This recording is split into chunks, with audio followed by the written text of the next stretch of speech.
All right, YouTube. So this is a video that we're making, part 2, episode 2 of season 1. And in episode 2, we are going to talk about today 1D Mark II. Here it is in my hand. And before I hop into the 1D Mark II, there are a few things I want to share with you on the transition from the 1D original, the classic, to the Mark II, on what changed, did not change, that kind of thing. So there's a few things that I wanted to go over on this, so we'll do that. But again, if you don't know me, I am Amar. I shoot many different systems, and including Canon, Nikon, Sony.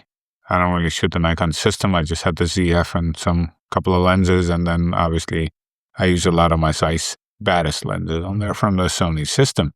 You're actually being captured on one of those, Sony A9 II, with the 25 baddest on this particular video. If I like this one, I might use this setup. It's kind of cool. It's small, right? Obviously, the F55 is right behind it. Huge cinema rig.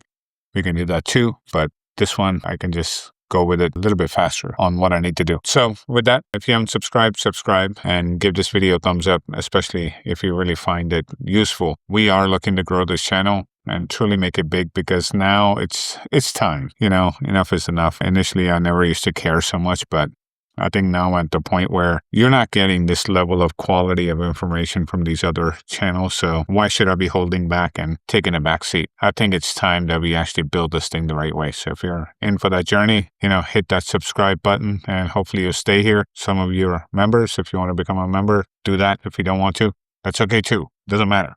All right. So in episode 1, we talked about this guy here, which is the 1D Classic. How can you tell them apart? Do you see anything different? I do right off the bat, but you probably don't, right? When you look at the back of it, you really can't tell. They look almost identical, but they're not. Okay. On the first one, right down here, there's this little thing here, right here. It's like a little window. Ever wonder what that is? This actually reads the white balance. Back in the day, especially with CCD sensors, they used to have in here, now even some CMOS sensors had it, because even the 1DS version that we'll review later, which is the full frame version of this, remember, homework. What was the crop factor in the 1D Classic? 1.3. It's an APS-H. It's bigger than APS-C, smaller than full frame, right? This can actually read white balance, and it's pretty accurate.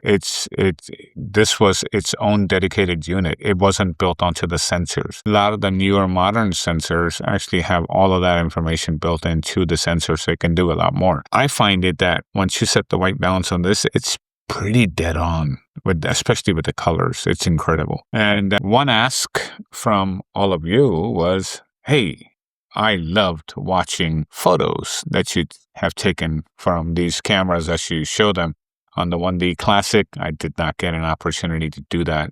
But on this 1D Mark II video, we are going to showcase a shot taken with this guy right there. I'll bring it close. It's printed pretty big. You can see these are fall colors, and you can see every blade of grass. But when you look at the transitions from here to here, it's pretty incredible. And why is this gradation so smooth? This is before any Topaz denoise and all this software was available to get rid of the noise. It's such a smooth gradation because of the large pixels. The pixel pitch on this 1D class is like 13. It's insane how big those pixels are. Insane. So you get beautiful color, you get beautiful gradations, and this is what you get out of a CCD sensor. This is from a CCD sensor. All right. With that recap, here we are with episode 2. And with that, we got the 1D Mark II. It actually became lighter. It actually is lighter than this model that you just saw a couple seconds ago. A couple of the things I'm going to actually read off to you just so you have it, so you know. We do go now from a 4.1 megapixel all the way to 8.2. So it doubled the resolution right off the bat. It still is APS-H 1.3. Pretty good, if you said that. This actually has the DIGIC II processor. The original one just had the original processor. There was no DIGIC back then.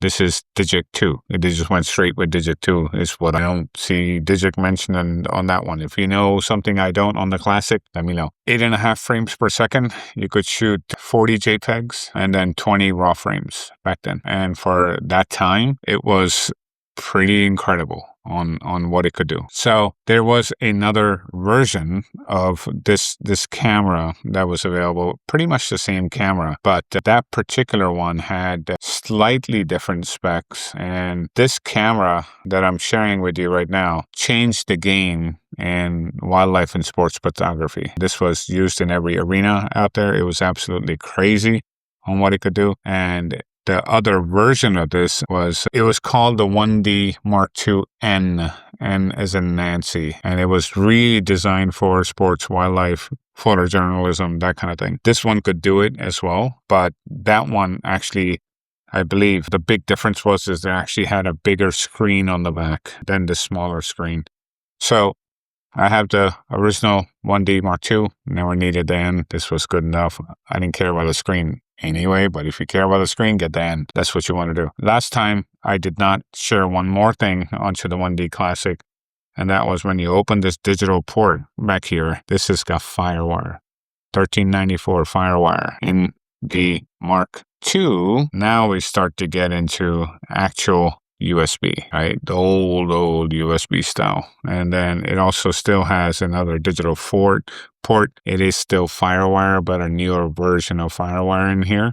But you get both. And then you have up here for the flash to give it that, and then the remote. Those were the only things that were actually on these cameras. No HDMI. It didn't do any video. The other big thing that they did in this camera is they actually got a zoom button, so you can actually zoom into your image. You know, you could not do that before on the Classic, right? So you can do that. And you can shoot black and white in this guy. You can choose a different color profile, color matrix, and it's got all of that in there. The menu has a lot more things in there that it can do. However, one thing I love that Canon did is, if you look, if I can get both of the lights to come on, they both are like exactly the same kind of like blue. So if you had the first version, had the second version, no problem. Like I said last time, this one had a CF card in here, compact flash card, just one. This is the first time here we start to see something which is a dual card slot. So we have a compact flash card and now an SD card. Both in there. Kind of cool, right? One type of thing, but that's what's in here. Really forward thinking back then. And today's SD cards work just fine with it. This particular body has, okay, I'll share with you what I've shot Fashion Runway with it. I've shot many fashion weeks, you know, so they have like not New York Fashion Week, but Washington, D.C. Fashion Week, all kinds of different things that are there. It also shot the South Asian Film Festival. That was massive. That happened here in Washington, D.C., was captured on this. And some of those photos were actually published. This very camera that you're seeing. And you can see how the grip, that whole piece goes all the way up to here. Canon don't have that on the R1. Now what you doing? Look, it's here on every single one of these, right? And even after so many years, it's all intact. This has never been opened. It's in good shape. Not beat up, and it looks good. You know, I can show you the shutter sounds a little bit different in this guy. So I'll try to put it into the light see. And this one still sounds good, really good, solid. The button is outstanding condition. Again, I take care of my cameras. I mean, I don't know what you do with yours or what others do, but that's really important. The other big thing is you could use up to a 16 and 32 gigabyte card in this particular one. That is something you could not do on the original. Okay, so know that for sure. If you're doing that, the larger cards do not format perfectly well because back then they just was no such thing, right? So you got to make sure that you get the right media for the camera. It shares the same exact battery, and these are nickel metal hydride. And what you will see in episode 3 is the whole battery and everything changes. The whole form factor of how these cameras are being powered based on how much they need. Now, keep in mind, I told you that this one actually had another version of this camera, which was the 2N. That Mark II-N led Canon to actually build. The Mark III was the most highly, I don't want to say complicated, but loved and hated camera.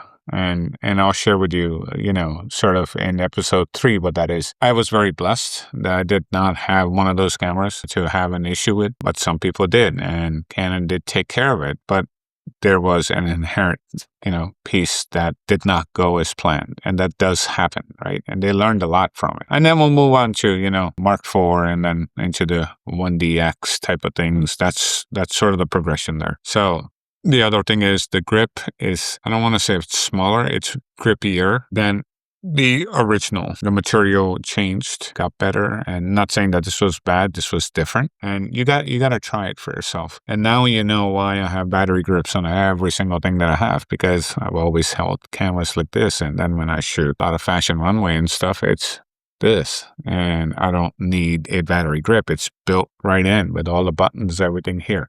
So that's kind of where this comes from. I will leave you with a photo that I actually captured with this camera probably a little over 20 years ago. I printed it for you. It's an actual sunset that was captured from a convertible while driving from Las Vegas to California through the desert. The amount of detail, the amount of color. These are breathtaking moments, guys.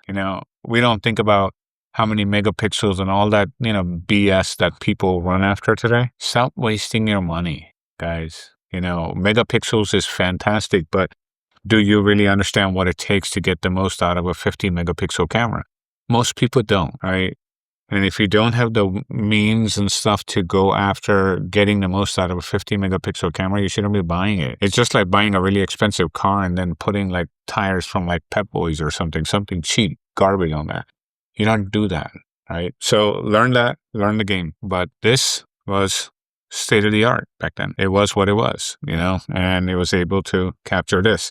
And you'll be shocked. This was actually captured on a kit lens. I no longer have the lens anymore. I think I sold it a long time ago. I sold some of my film cameras, which was a 24, I think, 24 to 85, the zoom, the variable aperture zoom. That's what this was captured on. And it still has all that detail. So it still didn't stop me from it. Oh, all that noise and this and that. Not an issue. If you don't, you'll never know. But when you start printing photos, all of this stuff about noise in the pictures and all this stuff, it's a moot point. It's only to satisfy you when you're looking at a digital screen. It means nothing when you go to print, right? So when you print, it's a whole different ballgame. So learn to print, invest in a printer, print your work, and you'll start to understand what kind of work you're producing. Having 20,000 shots in 2 seconds just because your camera shoots 2,000 shots a minute does not make you a photographer. Understanding your work, reflecting on it, and then going back and making your work better so when you print next time, it looks better and better. That's the journey you want to be on, because that journey is rewarding and it'll be with you for the rest of your life. So with that, we come to an end with this absolute beast. Canon Supremacy continues. This is the 1D Mark II revisited in this episode 2 of season 1. So with that, like, subscribe, be nice to each other, go out there, create your magic, and I will see you in episode 3. Thank you.